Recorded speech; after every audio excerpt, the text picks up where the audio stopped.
Bilangan 18-1-32, ILT 3, dan berfirmanlah Yahweh kepada Harun, engkau dan anak-anakmu dan rumah ayahmu yang bersamamu harus menanggung kesalahan tempat kudus. Dan engkau dengan anak-anak yang bersamamu harus menanggung kesalahan imamatmu, dan bawalah juga saudara-saudaramu suku Lewi, suku leluhurmu, mendekat bersama engkau. Sehingga mereka boleh menggabungkan diri denganmu, dan biarlah mereka melayani engkau ketika engkau dan anak-anak yang bersama engkau ada di hadapan kemah kesaksian. Dan mereka harus memegang tanggung jawabmu, juga tanggung jawab atas seluruh kemah, hanya mereka tidak boleh mendekat pada perkakas-perkakas tempat kudus dan pada mezbah, supaya baik mereka maupun kamu, jangan mati. Dan mereka harus menggabungkan diri kepadamu dan memegang tanggung jawab kemah pertemuan untuk seluruh pelayanan kemah itu. Dan orang asing tidak boleh mendekat kepadamu.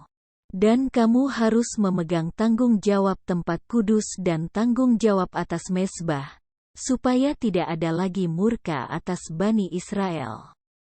Dan sesungguhnya aku sendiri telah mengambil saudara-saudaramu orang Lewi dari tengah-tengah Bani Israel, sebagai pemberian kepadamu, mereka diabdikan kepada Yahweh, untuk mengerjakan pelayanan kemah pertemuan.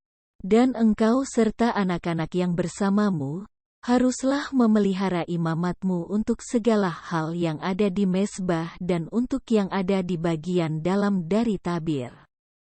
Aku telah memberikan imamatmu sebagai pemberian sehingga engkau mengerjakan pelayanan, tetapi orang asing yang mendekat haruslah dia dibunuh mati.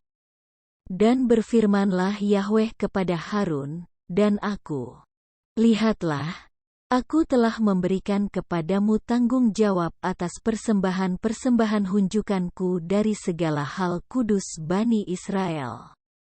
Aku telah memberikannya kepadamu sebagai bagian yang diurapi, juga kepada anak-anakmu sebagai ketetapan untuk selamanya.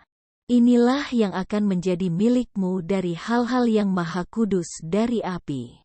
Semua persembahan mereka sehubungan dengan setiap persembahan sajian mereka, dan sehubungan dengan setiap persembahan penghapus dosa mereka, dan sehubungan dengan setiap persembahan penebus salah mereka, yang mereka bayarkan kepadaku, itulah kemahakudusan bagimu dan bagi anak-anakmu.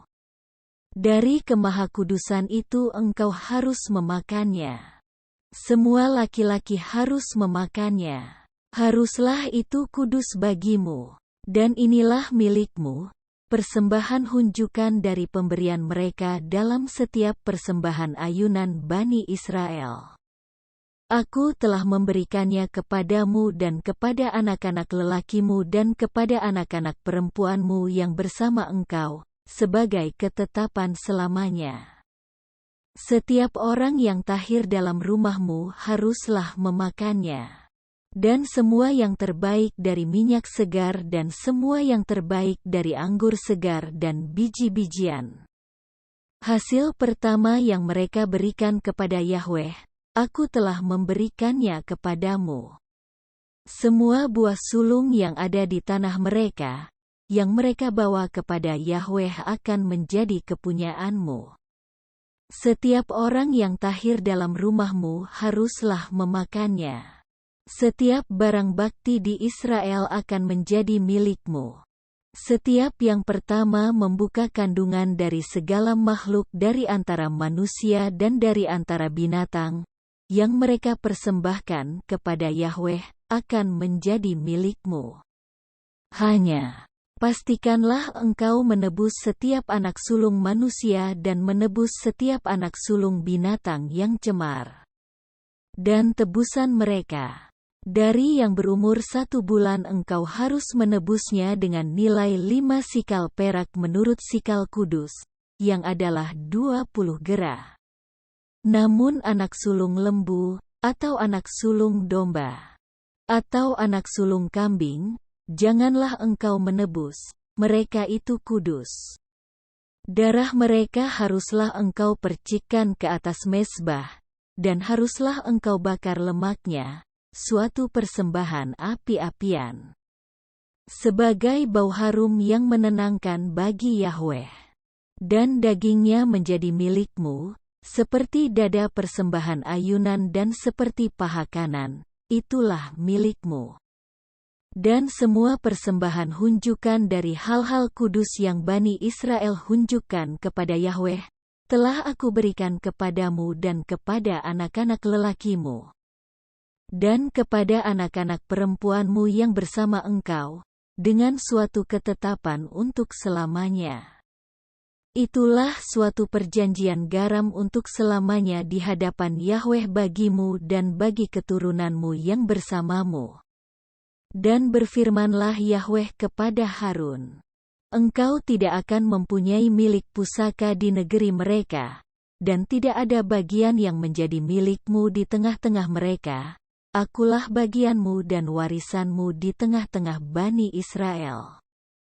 Dan mengenai keturunan Lewi, lihatlah, aku telah memberikan seluruh persepuluhan di Israel sebagai warisan, sebagai ganti pelayanan mereka karena mereka mengerjakan pelayanan kemah pertemuan. Dan janganlah Bani Israel mendekat lagi ke kemah pertemuan, sehingga mereka menanggung dosa dan mati. Tetapi orang-orang Lewi sendiri harus mengerjakan pelayanan kemah pertemuan. Dan mereka harus menanggung kesalahannya. Inilah suatu ketetapan untuk selamanya bagi keturunanmu. Dan di tengah-tengah Bani Israel mereka tidak memiliki warisan.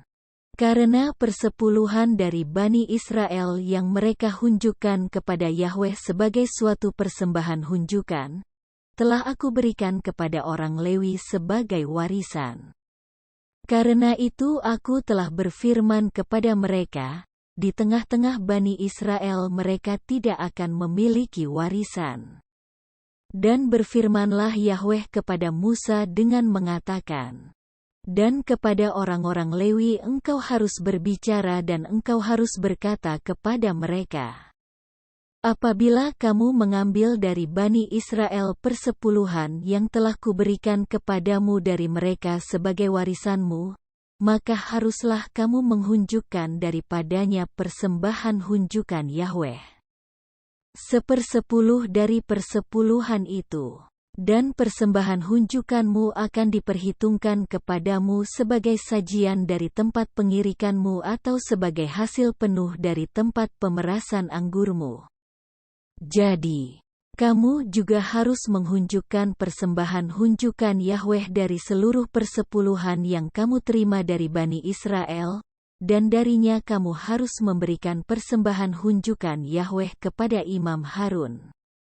Dari segala pemberianmu, engkau harus menghunjukkan seluruh persembahan hunjukan Yahweh dari segala lemak-lemaknya, yaitu hal-hal kudus daripadanya.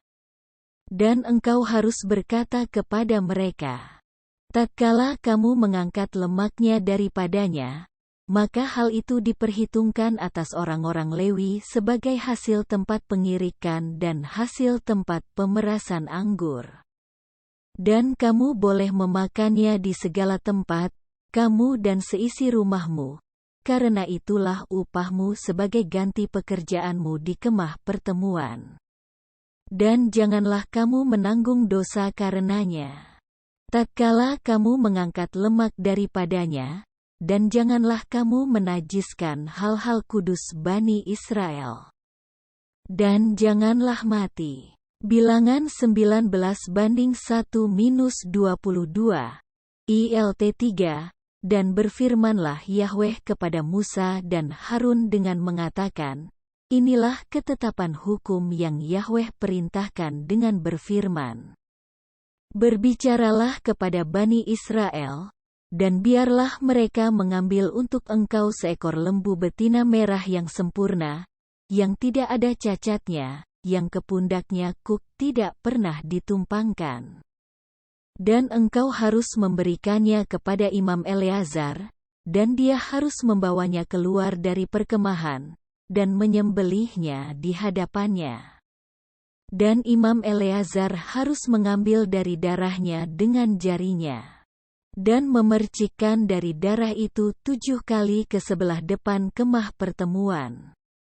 Dan dia harus membakar lembu betina itu di depan matanya, dengan kulitnya dan dagingnya dan darahnya, bersama kotorannya.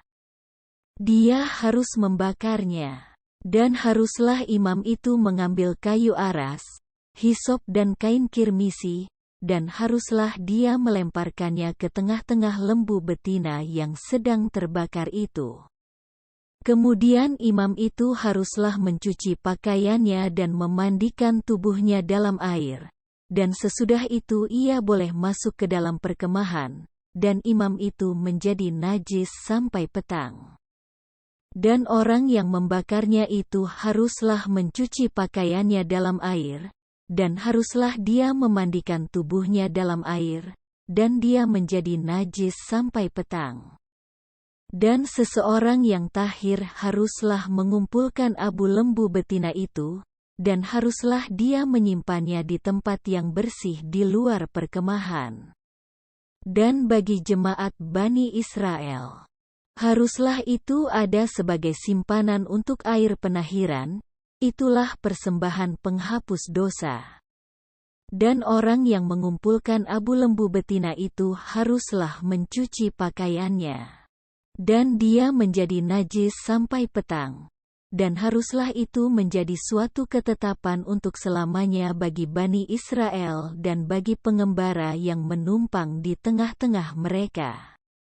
Dia yang menyentuh mayat seorang manusia maka dia menjadi najis 7 hari. Dia haruslah menahirkan dirinya dengan air itu pada hari yang ketiga dan pada hari yang ketujuh, maka dia akan tahir. Dan jika dia tidak menahirkan dirinya pada hari yang ketiga dan pada hari yang ketujuh, maka dia tidak akan tahir. Setiap orang yang menyentuh yang mati, seorang manusia yang mati, dan tidak menahirkan dirinya, dia telah mencemarkan tabernakel Yahweh, dan orang itu haruslah dilenyapkan dari Israel, karena air penahiran tidaklah dipercikkan atasnya. Dia itu najis. Kenajisannya masih ada padanya. Inilah hukum seseorang yang mati di dalam kemah. Setiap orang yang masuk ke dalam kemah itu dan semua yang ada di dalam kemah itu, menjadi najis 7 hari lamanya. Setiap bejana terbuka yang tanpa tutup tali di atasnya, najislah itu. Dan setiap orang yang bersentuhan dengan seseorang yang ditembus pedang di tanah terbuka, atau dengan yang mati atau dengan tulang manusia atau dengan kuburan, dia menjadi najis 7 hari.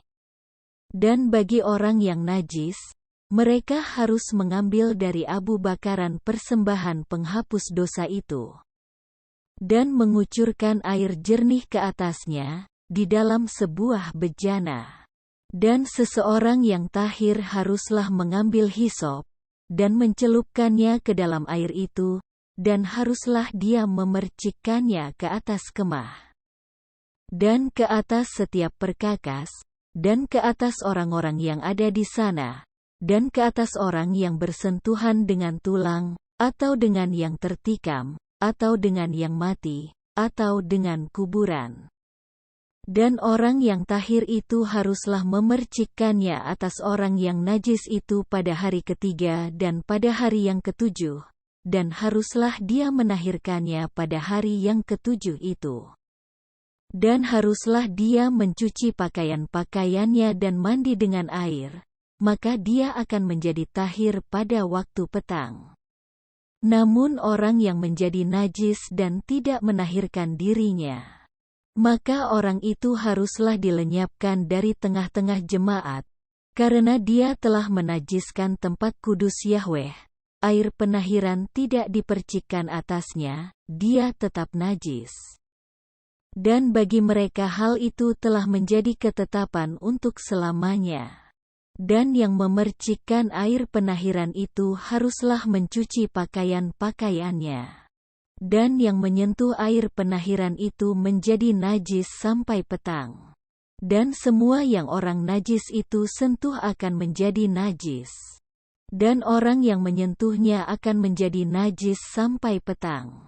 Bilangan 20:1-29, ILT 3, dan tibalah Bani Israel, segenap umat itu, di padang gurun Sin pada bulan pertama. Dan tinggallah bangsa itu di Kades. Dan matilah Miriam di sana, dan dikuburkan di sana. Dan tidak ada air bagi jemaat itu. Maka mereka berkumpul menentang Musa dan menentang Harun. Dan berselisihlah bangsa itu dengan Musa dan berbicara sambil berkata, "Seandainya kami mati bersama kematian saudara-saudara kami di hadapan Yahweh. Dan mengapakah kamu membawa jemaat Yahweh ke padang gurun ini untuk mati di sini, kami dan ternak-ternak kami? Dan mengapakah kamu membawa kami keluar dari Mesir untuk membawa kami ke tempat celaka ini, tempat tanpa biji-bijian atau pohon ara atau tanaman anggur atau pohon delima? Bahkan tidak ada air untuk minum?" Dan pergilah Musa dan Harun dari hadapan jemaat itu ke pintu kemah pertemuan dan tersungkurlah mereka pada mukanya. Dan tampaklah kemuliaan Yahweh kepada mereka. Dan berfirmanlah Yahweh kepada Musa dengan mengatakan, "Ambillah tongkat dan kumpulkanlah umat itu, engkau dan Harun, saudaramu. Dan berbicaralah pada bukit batu itu di depan mata mereka dan dia akan memberikan air. Dan haruslah engkau membawa kepada mereka air dari bukit batu itu dan memberi minum umat itu serta ternak-ternaknya."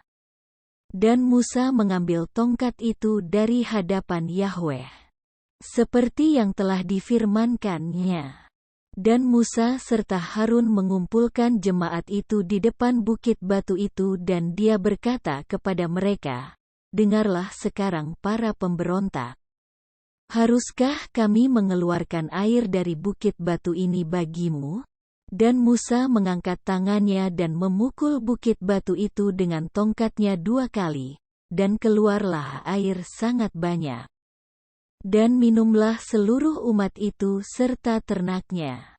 Kemudian berfirmanlah Yahweh kepada Musa dan Harun, "Karena engkau tidak percaya kepadaku untuk menguduskan aku di depan mata Bani Israel. Oleh sebab itu engkau tidak akan membawa jemaat ini masuk ke negeri yang telah kuberikan kepada mereka. Inilah air Meriba, karena Bani Israel berselisih dengan Yahweh. Dan dia dikuduskan di antara mereka." Dan Musa mengirim utusan-utusan dari Kades kepada Raja Edom.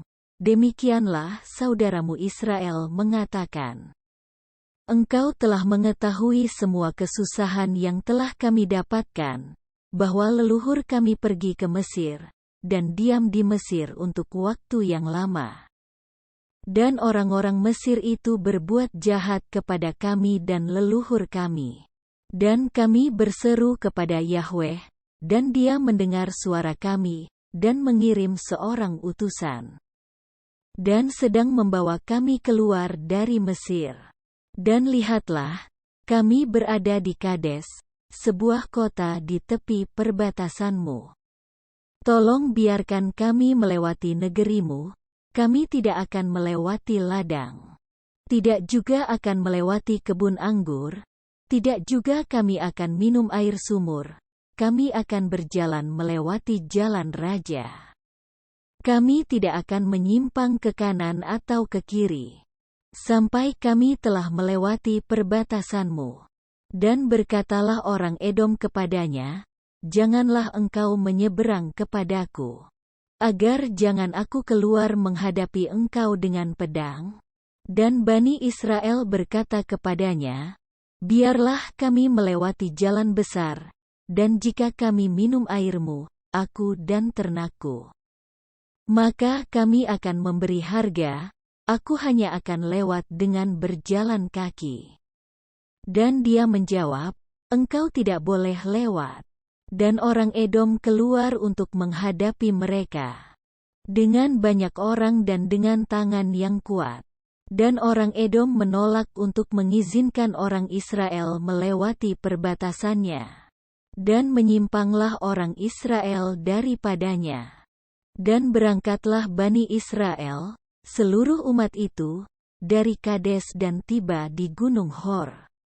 Dan berbicaralah Yahweh kepada Musa dan kepada Harun di Gunung Hor, di perbatasan tanah Edom dengan berfirman.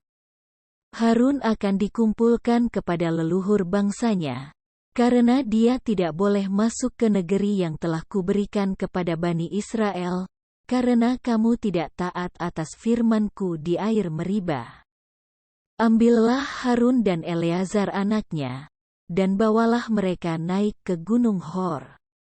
Dan tanggalkanlah pakaian Harun dan pakaikanlah kepada Eleazar anaknya. Dan Harun akan dikumpulkan dan mati di sana. Dan Musa melakukan seperti apa yang telah diperintahkan Yahweh, dan mereka pergi naik ke Gunung Hor di depan mata seluruh umat. Lalu Musa menanggalkan pakaian Harun, dan memakaikannya kepada Eleazar anaknya. Dan Harun mati di sana, di puncak gunung itu. Dan turunlah Musa serta Eleazar dari gunung itu. Dan seluruh umat melihat bahwa Harun telah mati, dan seluruh keluarga Israel menangisi Harun 30 hari.